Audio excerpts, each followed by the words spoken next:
Welcome back to Les Schwab Tire Center's Outdoor GPS, presented by Fisherman's Marine and Outdoor. Now it's time for your weekend tech tip, brought to you by Chevy Silverado. Welcome back, everyone. Now, over the years, I've talked about how I like to go after steelhead. Obviously, that's kind of what I do. But I only talk about what I like to do. Everybody else has got different theories. Everybody does different things, and for a number of different reasons, right? It's what people are exposed to, what their friends that maybe got into it kind of got them started with. And then from that point, you kind of start to progress to find things that you like to do what it is that you like to do when you're chasing steelhead around. Now, steelhead is a very specific species to target for so many different reasons, from different types of rivers, bigger, smaller, if you're going to be drift boating, if you're going to be hiking in, if you're jet boating, if you're pre-drifting, if you're bobber dogging, I mean, back trolling. There's so many different things that we can do to target steelhead, and rods are a huge piece of that. Now, do you have to have, you know, a $500 rod or a $400 rod set up or a $1,000 rod set up? Yeah, but you don't have to, but you might get to that point. So what I'm going to show you here is both of them are both very high-end setups, but it's because I like being very, very specific when I'm talking about steelhead fishing, and I really like just to fish with the best because I want a light rod that doesn't hurt my arm. Y'all know that, or at least maybe some of you remember, last handful of years I've had issues with my right arm.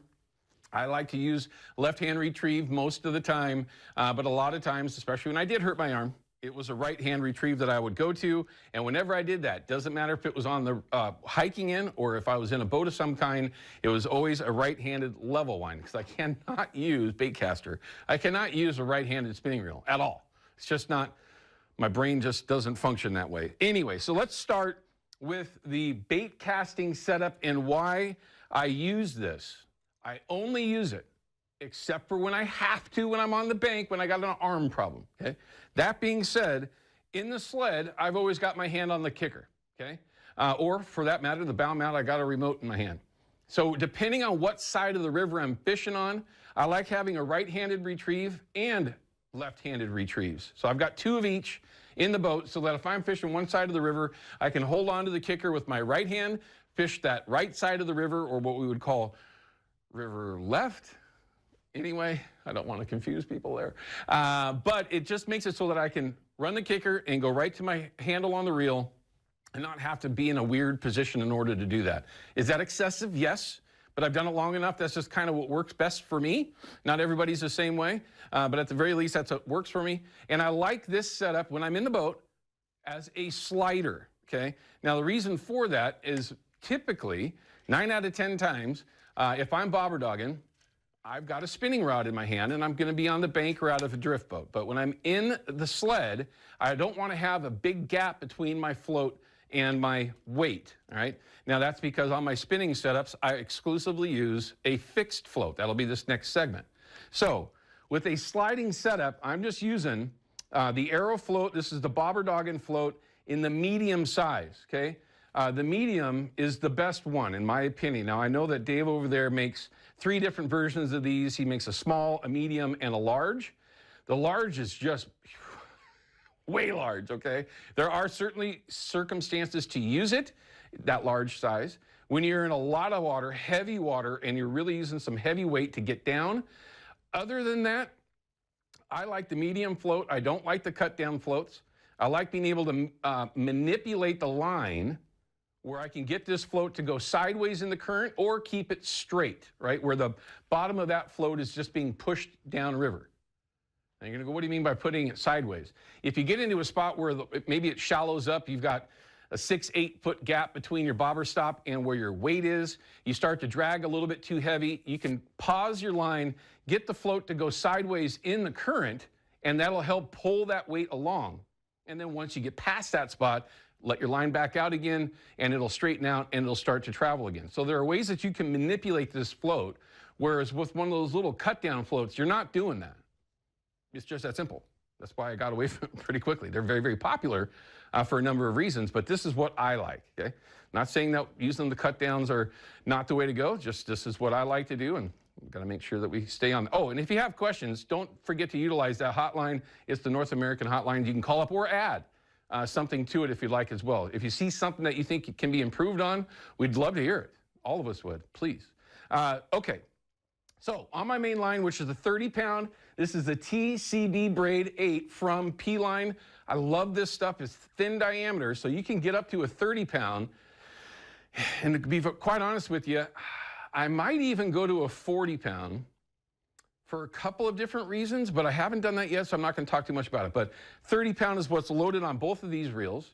But that main line right down to a standard barrel swivel. I like the dual lock on there when you're talking about the bobber dogging snaps, because if you do get this little stick weight from B&R tangled up, or if it gets hung up, it's less likely just to pull out of there and lose that weight, okay? Now, sometimes you're just going to break these things off. That's what happens fishing. But that slider, very much standard. There's nothing fancy here. It's got a bobber stop on the main line, 2 of them, as a matter of fact, because on that 30-pound braid, sometimes you can get some movement in that bobber stop, so I do use 2, just for a number of different reasons, I guess. I like to have a little bit of a corky or something above my float so I can see it better. Don't necessarily have to have it there, but I do like that. It does help me see it a little bit better. And then, of course, from there, depending on what the conditions are like, is going to determine the leader that I'm using. All of my fishing leaderboards, and I carry a number of them, like 10, it seems like, but from 8-pound to 15-pound fluoro. Typically, the CFX from P-Line or the SS leader from P-Line. The Shinse I do really like, but I like it a little bit more for spring chinook. It's a little bit thicker diameter. It's a little bit stiffer. The CFX is certainly a little bit more user-friendly, I guess, when you get into that 8-pound, 10-pound, 12-pound range. It still ties fantastic knots, very, very durable, and it literally just disappears in the water.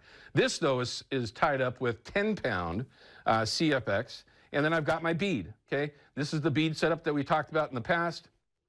This happens to be a 20 mil soft bead, and then I do I triple wrap a 6 millimeter bead on below that. If I'm going to be using a 14 mil or smaller, I do use a 4 mil bead.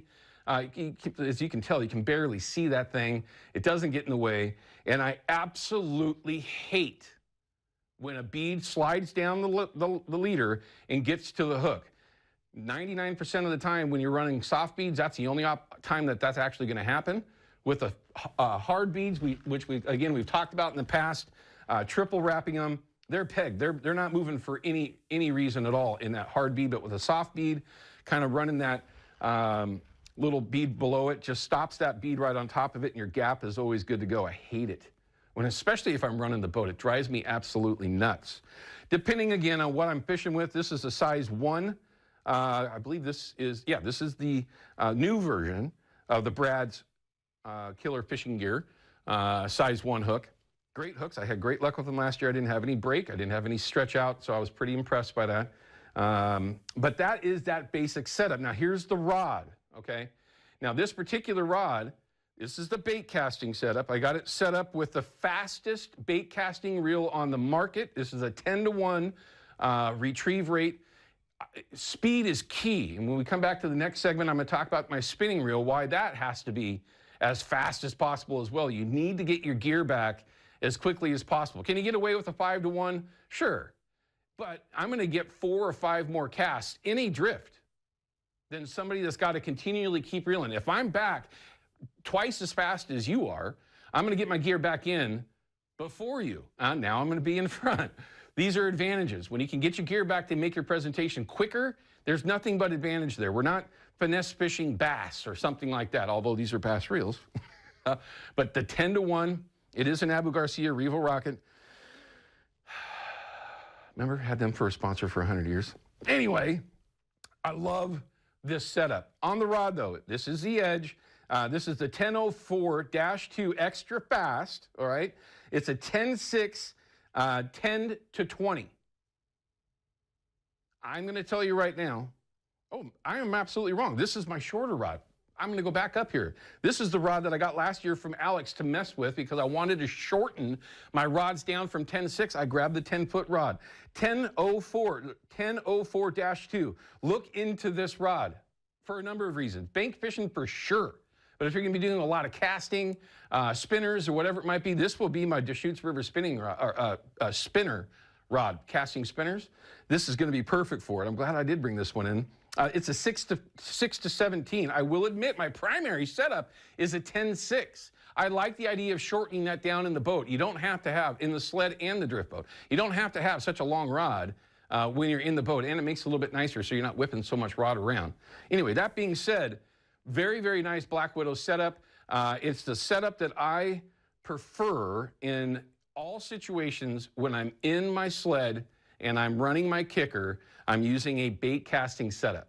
Now, that all being said, using a spinning rod setup when you're in the boat, running the boat, absolutely the most popular because most people just use the same gear that they would use in any other situation.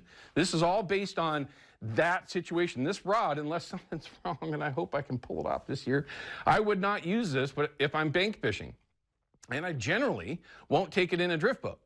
It's all spinning reels from that point on. And when we come back from this break, we're going to talk about that particular setup. This is actually my favorite rod and reel combo that I own. Out of everything that I own, this next rod and reel combo is my absolute, if there was a fire going on, knock on wood, that is the rod and reel combo that I am chasing down.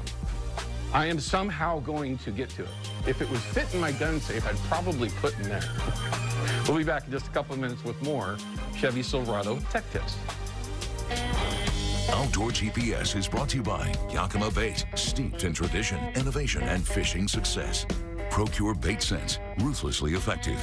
And by North American Metals Incorporated, first choice for all your metal roofing and siding needs.